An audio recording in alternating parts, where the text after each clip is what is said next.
Quels impacts après la réouverture de la Chine? Les tensions de la guerre en Ukraine augmentent. Les marchés ont publié de meilleurs résultats que prévu. Faut-il décider d'acheter ou de vendre certains secteurs? L'inflation va-t-elle réaccélérer ou continuer une décélération plus lente que prévu? Les banques centrales vont-elles continuer à monter leurs taux? Et si oui, jusqu'à quand? Dans cette vidéo, je vais répondre à ces questions. Aussi, je vais te partager concrètement mes positions à la hausse ou à la baisse sur les marchés actions, obligataires et FX pour les prochains mois. Hello, c'est Guillaume, je suis ingénieur pro en finance de marché, j'ai travaillé en banque et en fonds d'investissement à Paris et à New York. Aujourd'hui, je t'aide avec mes vidéos et mes outils à protéger, te créer une rente et faire croître ton patrimoine. Allez, c'est parti. Déjà, faisons un petit tour de ce qui s'est passé sur les marchés ces derniers mois. En numéro 1, on a la reprise chinoise qui est très forte, mais moins exceptionnelle que prévu. Et c'est sûrement un bon moment pour prendre ses gains sur ces trades court terme de réouverture de la Chine. Ce sont les opportunités que je t'avais partagées dans mes dernières vidéos, pour ainsi libérer du cash qui peut servir de munition pour aller chercher de meilleures opportunités ailleurs. En numéro 2, on a bien sûr l'inflation aux États-Unis et en Europe, qui décélère moins rapidement que ce que pensaient les banques centrales. Et c'était mon scénario de prédilection que je t'avais partagé d'ailleurs dans mes précédentes vidéos. Donc mon hypothèse se confirme, la BCE et la Fed vont donc être incitées à augmenter leur taux davantage que prévu, tout en évitant de casser l'économie au passage. En numéro 3, on a les dernières publications de résultats des entreprises bien sûr, avec leur bilan complet sur 2022, qui ont été publiés au cours des mois de janvier et février. Il en reste encore quelques-unes à publier en mars. Figure-toi qu'ils se sont révélés bien meilleurs que ce que je m'attendais en moyenne aux États-Unis et en Europe. Ce qui est plutôt bon signe pour l'économie bien sûr, qui est plus forte que prévu, parce que quand les entreprises génèrent plus de bénéfices que prévu dans un environnement difficile, c'est plutôt bon signe quand même. Donc, en tant qu'investisseur pragmatique qu'on essaye d'être, il faut prendre en compte que l'économie est plus résiliente que prévu. Après, on reste dans un contexte d'inflation élevée et de taux directeurs élevés. On peut conclure à minima que ça conforte le scénario d'incitation des banques centrales à augmenter leurs taux plus haut que prévu, car elles ne peuvent pas laisser une inflation comme ça courir bien longtemps, et surtout garder ces taux d'intérêt élevés plus longtemps. Ainsi, aujourd'hui, j'anticipe qu'il n'y aura pas de pivot en 2023, donc pas de baisse de taux, mais plutôt des taux qui continuent à monter, sachant que les 1er et 2 février, la Fed et la BCE ont porté leur taux directeur à 4,75% et 3,0%. Je pense qu'ils augmenteront encore davantage de plus 0,25% à leur prochaine réunion du 22 mars pour la Fed côté US et du 16 mars pour la BCE côté Europe. Ainsi, je mets à jour mes estimations de taux directeurs finaux aux États-Unis à 5,75% et à 4,75% en Europe. Et je pense qu'ils maintiendront ces taux jusqu'à ce que l'inflation soit redescendue sous les 3%. Et d'après mes estimations, ce ne sera pas avant l'été 2024. Donc je vois un pic de taux pour l'automne qui arrive et des taux qui seront conservés jusqu'à l'été 2024. D'un autre côté, le marché actions nord-américain et européen reste cher, comparé aux taux sans risque court terme ou aux taux un peu plus long terme sur des obligations dont les taux d'intérêt montent. On a aujourd'hui des obligations de grandes entreprises cotées qui rémunèrent à plus de 6%, avec un risque de défaut très faible horizon 1 ou 2 ans. Et au vu des dernières publications de résultats qui étaient moins mauvaises que prévu, je maintiens tout de même mon analyse, mais avec moins de conviction, de voir revenir les valorisations des capitalisations boursières du marché actions à des niveaux plus bas. Actuellement, si on prend les PE ratio moyens des indices du S&P 500 et du Stoxx 600, donc les indices des plus grandes capitalisations américaines actions et des plus grandes capitalisations européennes, on arrive à des PE entre 18 et 19 pour les États-Unis et 12 et 13 pour des PE moyens en Europe. Mon scénario principal reste donc une baisse de ces ratios jusqu'à sous les 14,5 aux États-Unis et sous les 10,5 pour l'Europe. Donc mon scénario représenterait une baisse potentielle de 20% sur les principaux indices actions européens et américains. Et ma conviction sur mon scénario numéro 1 est de 65%. Je m'attends également que certaines grandes entreprises arrivent à tirer profit de cette situation.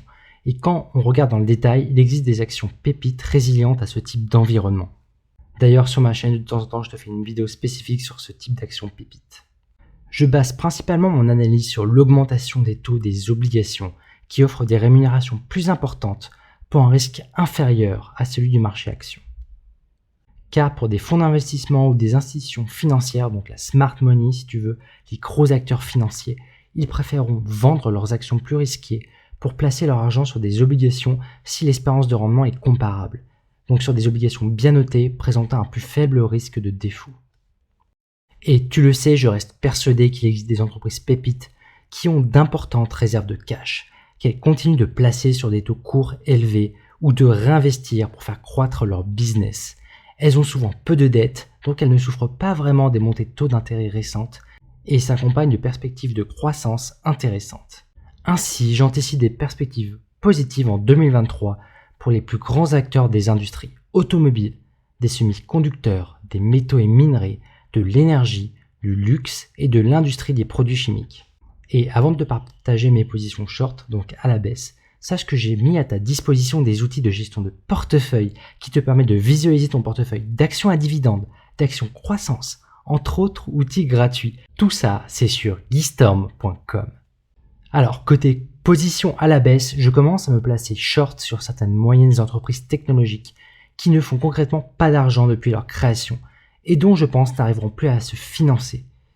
Donc elles n'arriveront plus à financer leurs besoins en fonds de roulement. Donc, du coup, j'anticipe que d'ici la fin de l'année, avec l'augmentation des taux d'intérêt, elles n'auront plus de trésorerie.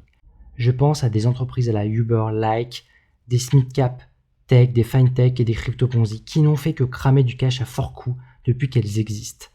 Ainsi, comme dans toute crise potentielle future, des événements de crédit pourront venir mettre le feu aux poudres si des capitalisations de taille moyenne déposent le bilan suite à des problèmes de financement dans un contexte de raréfaction des liquidités et de taux d'intérêt croissants. Concrètement, ce sont des entreprises, il y a un an, elles se finançaient à 2 ou 3%. Aujourd'hui, pour se financer, vu qu'elles sont catégorisées à risque par les marchés, elles lèvent de l'argent à plus de 10% d'intérêt. Ce que je fais en termes de trade pour me placer short sur ce type d'entreprise, c'est via des produits dérivés qu'on appelle options put sur des entreprises que j'ai identifiées comme ayant une forte probabilité de ne pas passer l'année. Notamment des entreprises liées au domaine des crypto-monnaies qui selon moi arriveront au début d'un gros plongeon, ainsi que d'autres entreprises technologiques n'ayant pas réussi à générer du cash flow positif depuis leur création. Ce qui est très compliqué avec ce type de trade, même pour un pro, c'est de timer le short.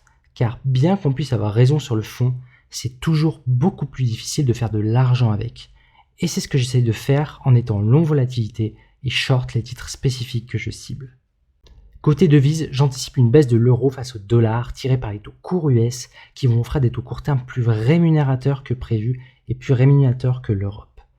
Car de l'autre côté, on a une zone euro qui reste limitée dans l'augmentation de ses taux directeurs.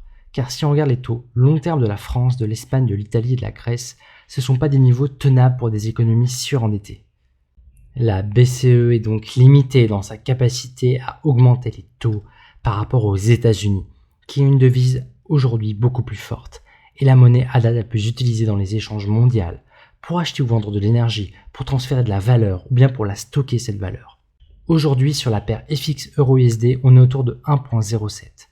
J'anticipe un retour à la parité, donc à 1.00, horizon septembre 2023, avec une conviction là aussi de 65%. Côté géopolitique, d'un côté on a l'Europe et les États-Unis qui sont plus unis que ce que j'avais prévu pour appliquer des sanctions à la Russie et fournir des armes à l'Ukraine, ce qui augmente les chances d'une escalation militaire de plus grande ampleur entre puissances nucléaires, même si le risque d'un conflit nucléaire reste faible, mais absolument pas négligeable, malgré tout ce qu'on entend dans les médias. Derrière la guerre en Ukraine, je conserve une grande attention sur le réel affrontement économique qui est l'enjeu principal de ce conflit, qui est bien sûr l'affrontement entre les deux plus grandes puissances économiques. J'ai bien sûr nommé les États-Unis d'Amérique d'un côté et la République populaire de Chine de l'autre. Un risque majeur que je mets de côté dans les prochains mois, c'est sans doute une reprise de Taïwan par la Chine, car à mon sens, la priorité de la Chine est à date sa reprise économique post-confinement. Donc, si la Chine la joue bien, elle a tout intérêt à regarder de loin ces conflits et à tout faire pour rebondir économiquement. Après, bien sûr, je n'ai pas de boule de cristal et je n'ai accès qu'à un nombre limité d'informations, ce qui peut biaiser mon analyse, bien sûr. Aussi, je tiens à te préciser par souci de transparence que je suis très fortement exposé en dollars et n'y vois pas de jugement de valeur, c'est juste que je pense que c'est là où mon argent est le mieux placé. Et dans les industries que j'ai citées, bien sûr, mes positions peuvent donc ainsi influencer mon analyse. Voilà, comme d'habitude, bien que je sois un professionnel des marchés, cette vidéo n'est pas un conseil en investissement. Tu es responsable de ton capital personnel, donc tu es responsable de tes gains et de tes pertes. Sur ce, restons pragmatiques. Allez, ciao!